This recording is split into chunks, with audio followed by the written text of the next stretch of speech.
Hi, and welcome to Matt Holman Talks Mental Health, a podcast where I have the opportunity to sit down with amazing humans and have conversations relating to all topics around mental health and well-being. For this episode, I'm so happy to introduce Stacey and Rachel to the conversation. Welcome, both of you. Hi. Hi, Matt. Hi, welcome to you. It's interesting because I don't really record very often with two people on the screen at the same time, with me, of course. So, welcome. We have two of you, both representing the same company. I'm not going to tell anybody what the company is because I'll let you do that because you do it much better than I ever could.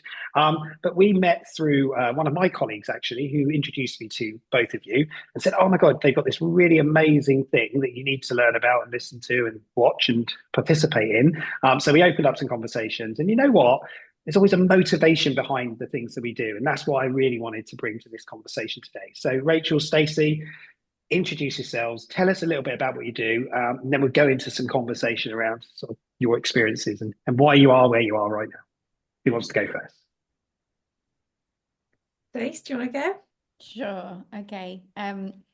I'm Stacey. I'm one half of Money First Aid, which is the organization that Rachel and I co-founded in April 2024. And Money First Aid delivers an online training course. So anybody, primarily employees, can train to become a Money First Aider. And our goal with Money First Aiders is that they become confident, resourced, and skilled in having compassionate conversations about difficult financial challenges that anybody can be facing, and what kind of professional support is out there that they can signpost people to, so people have the motivation and the confidence to go and get the help that they need. Brilliant. Great introduction. And you introduced Money First Aid as well in there. So, Rachel, fill in the blanks. Well, who are you and Yeah. what do you do? I'm Rachel. I'm the other half of Money First Aid. And Stacey has explained exactly what Money First Aid is, and what we're trying to achieve is, yeah, having this open culture around talking about money so that we can help support people who um are experiencing financial challenges, I guess, are more difficult to talk about because as a society, culturally, there's this stigma attached to certain things when it comes to money, similar how it used to be with mental health and still is in some situations, but it's definitely improved. And Yeah. with our training, we're really trying to get to a similar place when we're talking about people's finances so that everyone can feel comfortable having that conversation, not feel any guilt, not feel any shame, because those types of things mean they don't get the support that they need. And what we're really trying to do is help people to gain awareness of what's available to them, um, access that support, and actually sometimes just having a listening ear from somebody, and being able to share what you're going through is so powerful as well. And finances obviously touch upon every part of people's lives, which we've been talking about as well. Yeah. So yeah, Okay. first Brilliant. So aid. you've told me all about Money First Aid. Sorry, Money First Aid. I'll make sure I get it right. Um, but let's think about your relationship together because I really, I love understanding sort of founders' stories, why you do what you do, because there's reasons why you're doing this, right? So, Stacey, let's come to you first. Tell me why you're involved in this organization, why you created it, and why you're working with Rachel. This would be interesting to see your reaction, Rachel, when Stacey tells the story. Be nice. Yeah. Well, I mean, I need to be very grateful to Rachel because when Rachel found me, I was living in the back of a camper van in a car park in Portugal. So I had kind of 12 years of experience in investment banking and asset management, working in like the big skyscraper side of money. And I left that in 2019 to be an independent financial coach and made big financial life decisions around that career change, including renting my house out and living with very minimal cost out the back of my camper van. And so I spent the pandemic driving around France, Spain, and Portugal in the back of my camper van, kind of delivering virtual sessions. And Rachel contacted me one day, and she was starting a team at a digital financial coaching business for the workplace. Thankfully, somebody had given her my name. And we had like a Zoom call and just got on so well. And I joined her team, um, looking at like designing and delivering different types of financial coaching services into workplaces. Yeah. And we did that for about 3, 4 years together. And when that company closed down, we had this idea to start Money First Aid. Okay. Well, I'm going to pause you there for a second because I'm going to come to the other side now, which is Rachel, tell us a little bit about where you came from and how you got to this point of making this company. So, I was a financial advisor for over 10 years. And I was advising, so his high net worth clients, Yeah. who were predominantly retired or very near to retirement, because that is generally the kind of segment of society that financial advice services.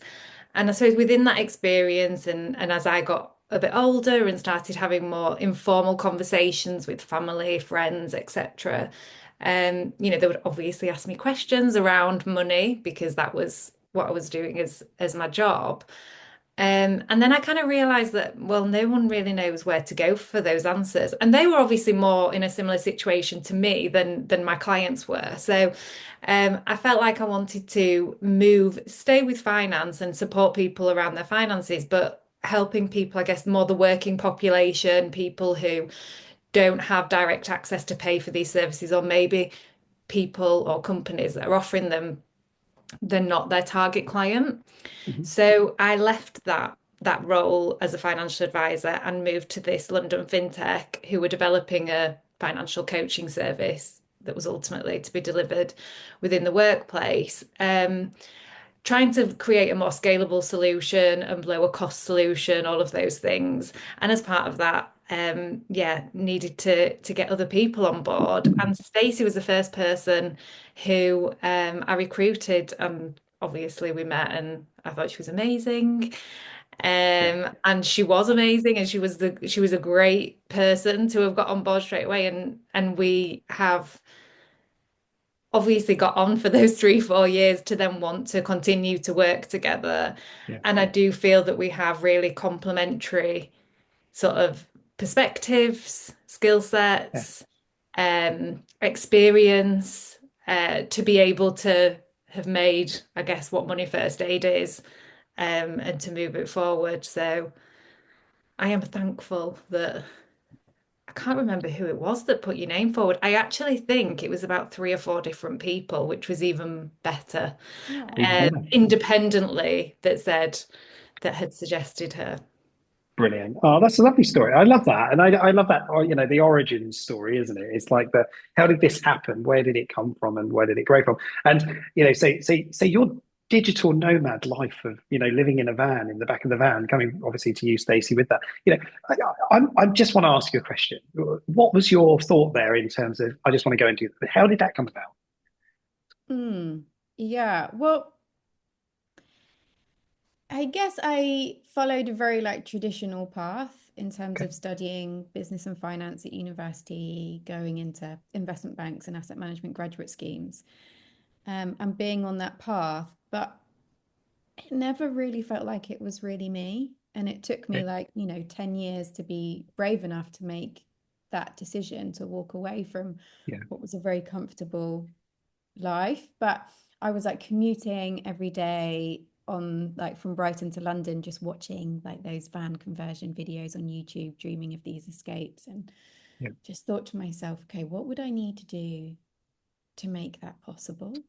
And so I kind of made some financial commitments to myself.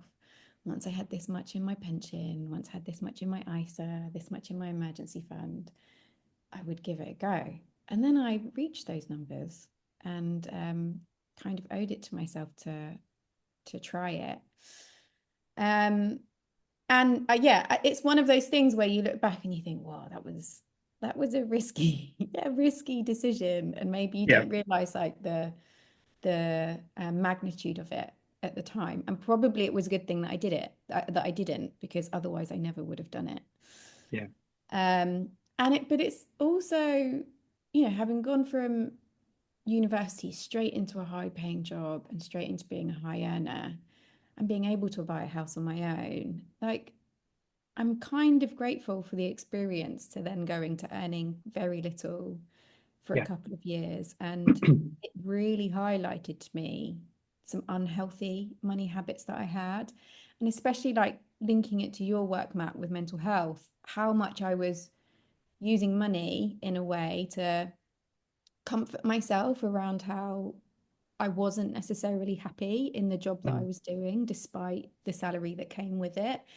Um, so yeah, I'm really grateful to have learned that about myself and to be able to have that empathy for mm, others, especially in the work that we do now, who might not be earning enough to kind of live yeah. to support their families, let alone live the lifestyle that they want. So, um, without getting too woo-woo, it does actually feel a bit serendipitous that Yeah. this is where my career is has landed me now.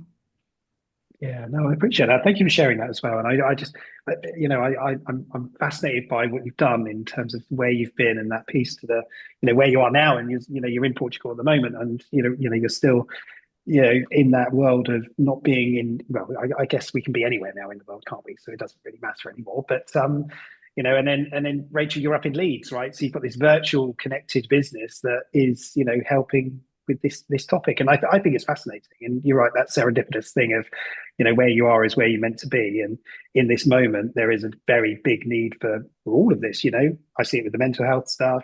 Money is obviously a critical point, and if you break it down to the brass tacks of life and the challenges that most people are facing, there's a lot of money financial problems going on around people, isn't there? Constantly, the fear of the worry of what do I do? How do I fund that? How do I cope with that? Cost of living goes up. We saw that during the crisis after the crisis after the crisis. It's another one after another one coming. It's always Yeah. happening, isn't it? So it's preparation and support, and I think that leads us very nicely to the money first aid. Now, before I do go there though, Stacey, I just would come back to you, Rachel. Have you travelled? Have you I know you're up in Leeds, but have you travelled? Yeah, What's yeah, your sort no, of life I around that? did. Yeah, I did travel after university. Yeah, I suppose like stays cliche of, you go to university, do the education. I yeah, traveled for a year, um, came home and then met my husband and bought a house, two kids, all mm, of that stuff. I suppose for me, from a financial challenges perspective, when I've probably experienced them, is similar to Stacey in the transition from going from financial advisor, earning very comfortable salary, to then moving on to something else. And that period for me, when I left financial advices, I realized that I didn't want to carry on in that role in that yeah, organization because it wasn't suiting my family life. I had two young children, and it was getting to that point where it probably was impacting my mental health, the stress, and bringing it home. But to leave what is a comfortable role financially when you have a family and a mortgage and you've got all those commitments is quite a big leap. And again, similar to Stacey, it had to be a conversation around the numbers as well before making that leap. And when I did actually have my notice in, I didn't have a role that I had lined up. It was, thinking, well, if I don't leave, am I going to find that other thing that I want to do? Because I had quite an extended notice period and there was all these different things. And then when I handed my notice in, it was February of 2020. And then obviously COVID hit and everything was closing down. I was thinking, oh yeah, my gosh, should I take this back? Because there was that opportunity. Because I thought, well, what is going to happen to the world and financially? yeah, And well, will I find another role? Because it was all new, wasn't it? Um, so it was a case of then stepping back and thinking, should I take this risk? And again, I was so glad that I did because then I found the organization that I moved to where I met Stacey. yeah. And actually I started that. straight after my notice, and it all happened well. And actually, that probably only happened because of COVID, because when they were recruiting, it was a London-based organisation, which normally probably would have got people that were from London because you were coming into the Yeah. office. Yeah. The world had changed, and they could also open up and say, well, actually, it doesn't matter where someone is as long as they're the right individual because we can all work remotely. So, so again, it's kind of things happen, don't they? And it's only afterwards you're like, well, actually, if I'd not handed in my notice, I wouldn't have been looking for that opportunity. If COVID hadn't happened, and or if it had, and I'd thought, let me go back to my old role, then I wouldn't have moved to there, and then I wouldn't have Mm. met Stacey, and then the experience we both gained at that organization, going into the workplaces and speaking to people and gaining that knowledge about all of the challenges that they're experiencing, which has formed the basis of what we've created at Money First Aid, is that experience. Like none of those things would have happened. But it did start with, I guess, a challenging time mentally and potentially financially as well. Yeah. In that unknown, and so I do know it, you have to be, it takes a lot to take that leap, because it can feel scary, but then obviously it's paid off this time. Yeah. Well, yeah, because you're following something that you're both passionate about. I'm talking about it from an outsider's perspective, and you can share whether you are or not. But I feel that. I think that coming from the experience and the journey that you had, personally, drives that. And as you were talking, and this isn't about me, but there's today is the anniversary of the day that I lost my job. I was fired from my job. I know this will go out on a different day, but for me, that point in time is critical in terms of money and thinking of the future. And you can't be planning anything at that point when you're fired from a job. That's how I felt, because you're thinking, well, how do I survive? How am I going to do this? And financial obligations, commitments, children, mortgages, as many of us have. It's that fear, isn't it? And there's a huge level of anxiety that strives alongside that. So yeah, so I appreciate what you said about like leaving, and that sometimes we have to take that leap of faith and hope that it's going to work out. And Mm. thankfully, it looks like it was worked out all right. Yeah. So money first aid. Let's talk about this.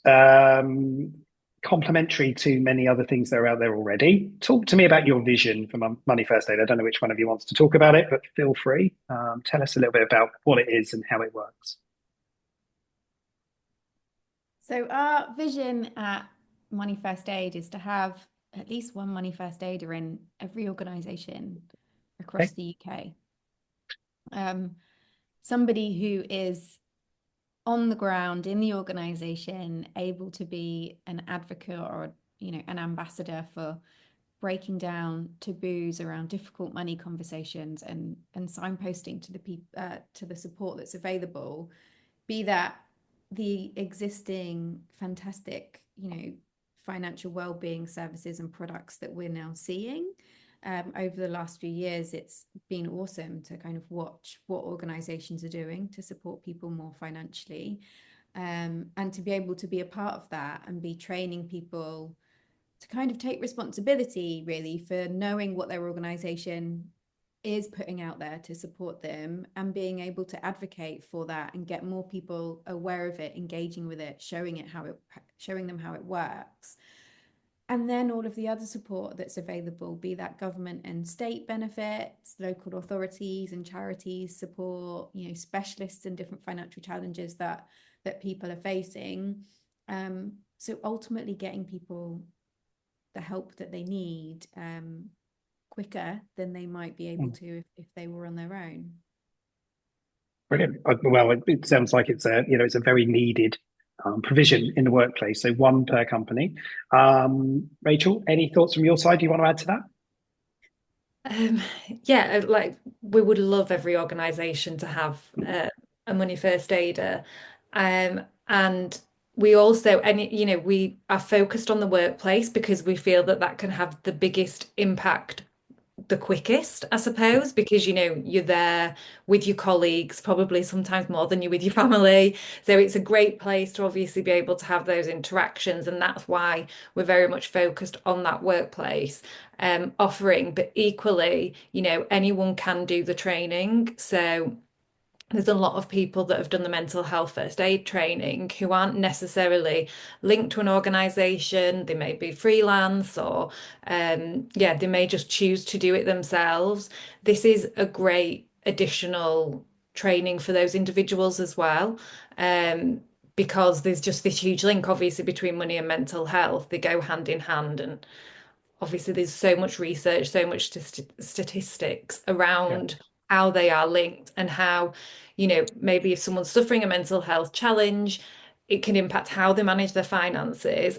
And that doesn't matter actually what level of wealth that you're at. It can just feel like another thing that is not possible to be able to manage very well. So you can have those financial challenges. Um, so yeah, that link is there and it is evidenced. So we feel that it goes really well with anyone who has already done or is interested in or is delivering mental health first aid training yeah, themselves or into organizations. But yeah, our initial focus is around employers just because of the level of impact that you can have um, at a yeah, greater scale, and with the employer obviously paying for that benefit for their colleagues to help the culture, to make it more inclusive, to make people feel safe in the workplace, talking about lots of different things, because it is probably the most important financial relationship an individual has at that one yeah. time is, they're getting paid via the employer. So that's why we've kind of Mm. focused around the workplace initially. Yeah. Have you got any statistics around sort of finances and people that you can share? Just sort of just throw out a couple of Um, ideas. yeah, so the Money and Mental Health Institute, we have loads of these sort of data points within our training. Okay. 86% of people in their research said that finances had made their mental health problems worse. Right. Yeah. Um, you can probably say some of I mean, the Samaritans, Matt, I know you volunteer for them. They did some research around how many calls they have where there's related to finance. Yeah. So there's over 400 calls per day on average, and that's, I mean, gosh, they do so much great work that's only a percentage, isn't it, of the Yeah. calls that are being received. But over 400 per day Mm. have something to do with finance in there, that's concerning someone and leading to them to obviously, in very extreme cases, feeling suicidal and needing that Yeah. support.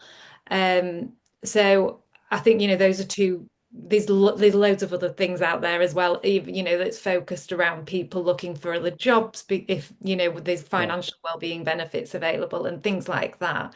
But I think those are two really credible sources that are kind of on the ground feedback that people are worried about this to a scale that, Yeah. it is a problem for a lot of people.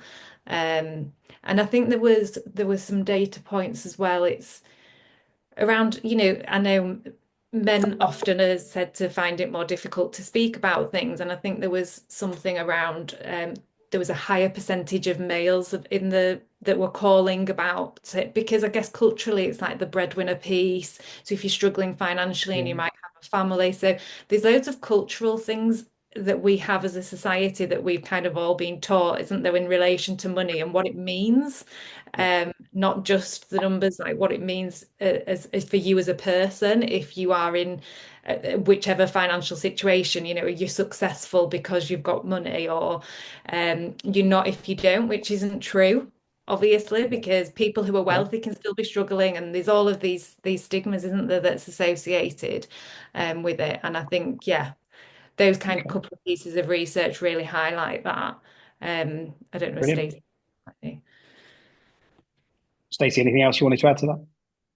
No, those are definitely two of the most, those are the ones that kind of really stick in my mind too. I Yeah. think the other thing that Money First Aid as a course is trying to address and does raise awareness of in the course is, inequalities in society. So Mm. Rachel's already mentioned like the kind of the male element, but how certain races, religions, people from different cultural backgrounds live in certain areas of the country, um, struggle more financially through no fault of their own. And I think it's really important that we raise awareness of those inequalities, because we want money first aiders to be able to step away from their own frame of reference and kind of see the challenges that people are facing.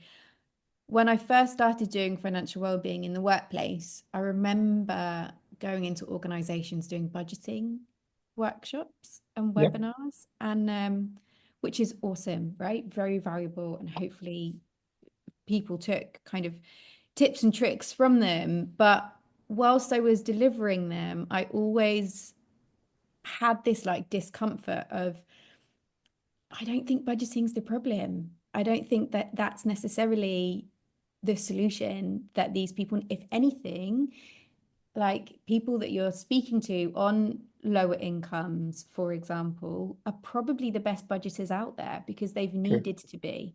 And they're very good with money in that way. And the challenges that they're facing are nothing to do with their like individual money habits. It's like life events, inequalities, the system being against them, Yeah. something that's happened in their life that's completely out of their control. And so that's the bit that really drew me to like, okay, so how can we support those individuals?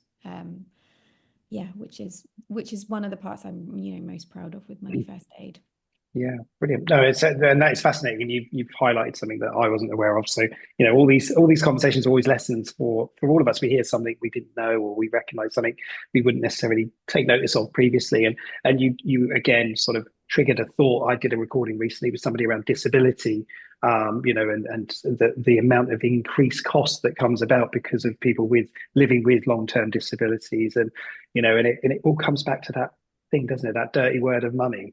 We need to be better at being able to evolve our language and our conversations around these topics. And that's why, I wanted to record with you both, because, you're creating something that's trying to help people take notice and understand of what's going on. And, that links into mental health first aid, and that links into, organizations' responsibilities as well. It's not saying, as much as we'd love to think everybody could get pay rises and it's all going to be wonderful and you can have a ton of cash coming in every month, we live in a practical reality, don't we, that says that's not going to happen. But it's about making sure people have the right resources and support. We are coming to the end of this, believe it or not. This is like these things just disappear in the blink of an eye. But I do want you to sort of give final thoughts from your perspectives, if that's okay. So, Rachel, I'm going to come to you. Any final thoughts for you? Any tips or observations you want to share, or wonderful quotes about money, if you've got any? Because that was like a good quote. Anything from your side? I put you under the pressure there, didn't I? No, I guess my final thought on the spot is around, I suppose, yeah, for people who are listening to think about people who they interact with, who they work with, etc., that you think may be struggling, and I guess get to a place where you are comfortable to have conversations with people around money. Um, and yeah, and it's just about having that awareness about what other people are going through. And obviously we want to help support that. So visit our Money First Aid website. We have insights on there. We have resources like a calendar if you're in a workplace, that can, there's awareness days and things like that that can help within your workplace, but also in like wider family and community, to encourage people to have more conversations with no judgment, and make a difference really to somebody. Amazing. Thank you, Rachel. Appreciate that. Stacey, final thoughts from you? Um, yeah, to kind of, I guess, to organizations really, to keep talking and listening to your employees about the challenges that they're facing and what type of financial support will really make a difference to them. Don't be afraid to start the conversations about money in the workplace because you're worried about, the pay rise conversations, or, like bringing up those difficult conversations, because the struggle is there. The conversations are being had, be that, at lunchtime in the staff room or in the pub after work. people are sharing their struggles with money. Mm. And so organizations need to open up that conversation and really understand what their employees are going through. And only through that will they understand what the most valuable solutions are that your employees need. Fantastic. Thank you so much, Stacey, for that. Thank you, Rachel, as well. Money First Aid. So I will drop the links into this as well. So anybody that's listening who does want to find out more information about the work you do and hopefully join into the training, because we didn't really talk about the structure of the training, but it is a modularized online course that you can do. So you can sign up, do it at your own pace. And no doubt, there's lots of things that will help you in there. And I'm a money first aider, so I'm very proud and got my badge of that. But yeah, so I just want to encourage others to go and look into it and work out, where that will fit within your organisations. It's all connected. That's the most important thing. It's not just a standalone, really, because it connects to mental health. It connects to health as everything. And we need to just keep improving these conversations. That's why for me, I love doing these, because this is about listening and understanding and building connections and communicating, whether that's people listening in to listen to what we're saying. But this is wonderful. So thank you. And I wish you all the very best of luck for this year. We've just turned into the new year. So good luck for 2025 for all of us. And we'll come back and listen to it next year and go, well, good luck for 2026, right? And it's amazing to see you both. So look after yourself, and I will catch up with you soon. Take care. Thanks, Matt. Thank Thank you, you. Matt.